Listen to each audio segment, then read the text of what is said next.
And at this point, I would like to introduce Minister Martin Kovac to come up here and provide some introductory remarks. And specifically, he is going to provide us some words from the Ambassador General. Thank you very much. Good morning and welcome everyone. I really do appreciate the opportunity to be here. It's an ongoing process we are part of. Last week we had a wonderful European Union event where 17 EU countries introduced some drinks and some wonderful tastes of their countries, including, of course, Poland and Hungary.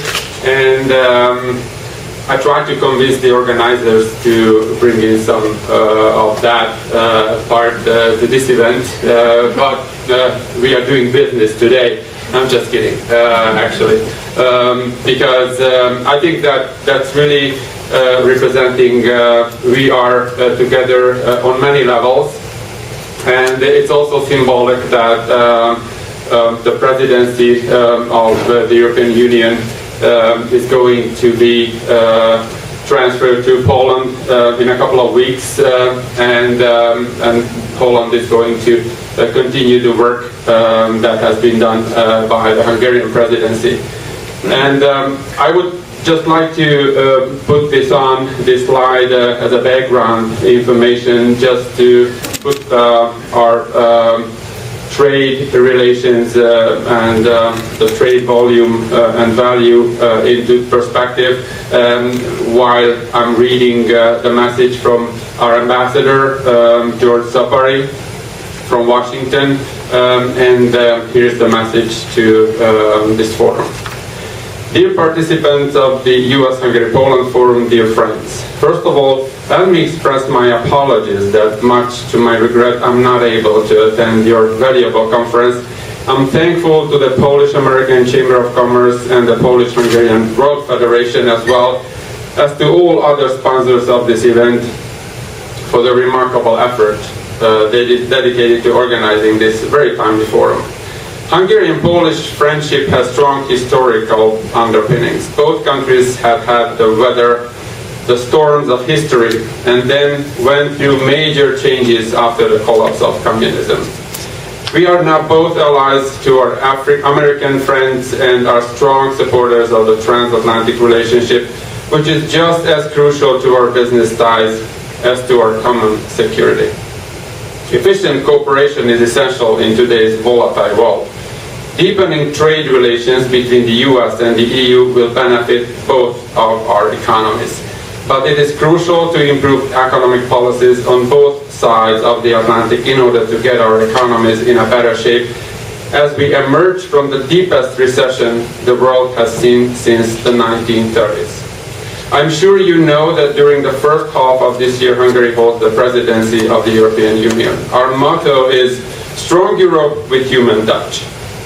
One of the most important results of the past months that I would like to call your attention to is that our Hungarian colleagues in Brussels have been successful in coordinating the views of the 27 member states as well as that of the European Commission on economic governance. Now our task is to get to an agreement with the European Parliament. With the approval of the so-called package of 6 legislative proposals, the EU will have an improved governance framework. The idea is to strengthen the supervision of fiscal policies, putting incentives and disincentives into the system in order to maintain sustainable public finances. We need the carrots, but the legislation also guarantees that the sticks in the system will force a counter-cyclical fiscal policy in the EU and especially in the Eurozone countries. Let me speak about another major reform introduced this year, the so-called European semester. From 2011, all EU member states have to prepare their convergence and reform programs by April, with detailed measures and forecasts for the upcoming years. Thus, the EU Commission will have a chance to react to government policy incentives before the approval of next year's budget. In this way, the EU can have a proactive approach to the economic policy of the member states.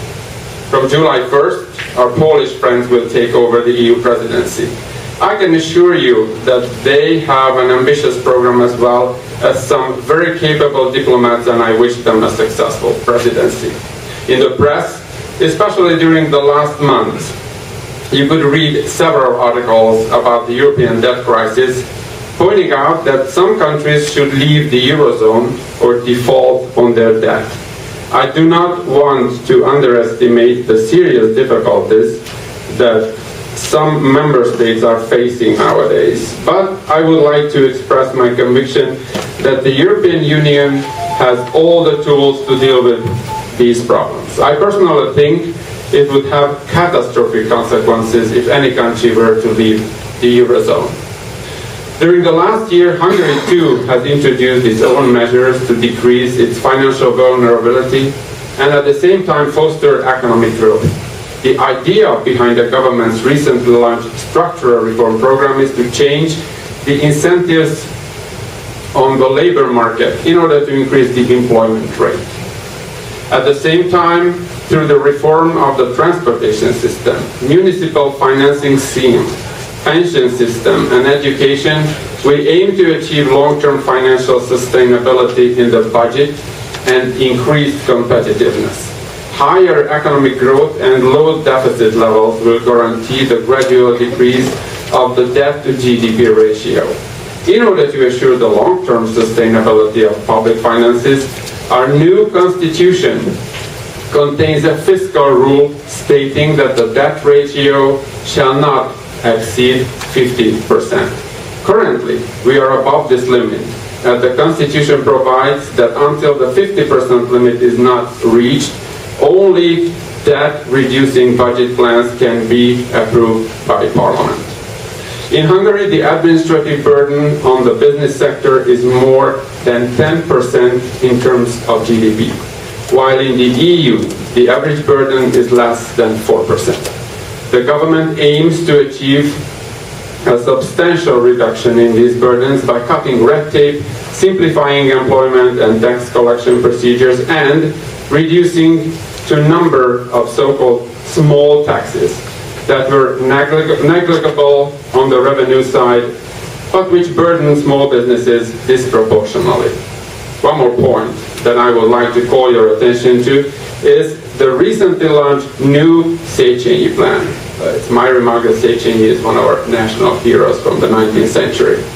The plan details the key areas where Hungary has a comparative advantage, areas which can be the future success stories in Hungary. These are the renewable energy market, the medical sector, as well as research and innovation.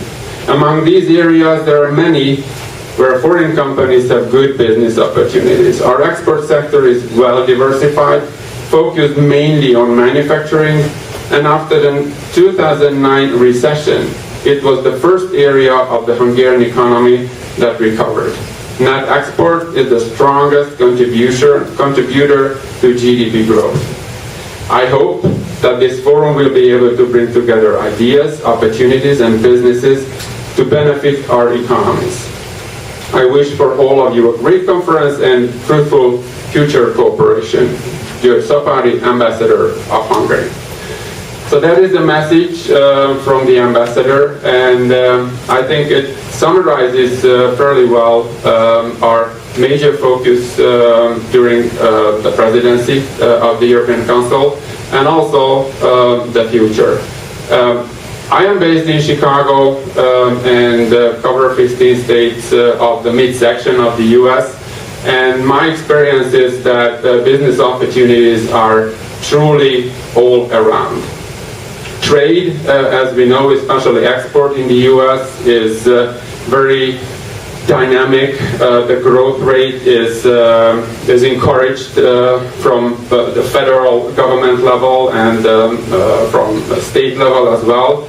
And I know that all the companies, those who want to export and those who would like to invest, always focus on the region. Of course, they know there are countries in Central Europe, Central and Eastern Europe, but they always focus on the region. So whatever we do, we always do together. And I think this forum is a very good symbolic representation of that fact. And I do look forward to working with the companies and the organizations and also the offices to do business that will benefit all of us. I will be sitting on the panel. Thank you very much for the opportunity. So maybe some more detailed information about the Hungarian economy and doing business in Hungary will follow. Thank you very much.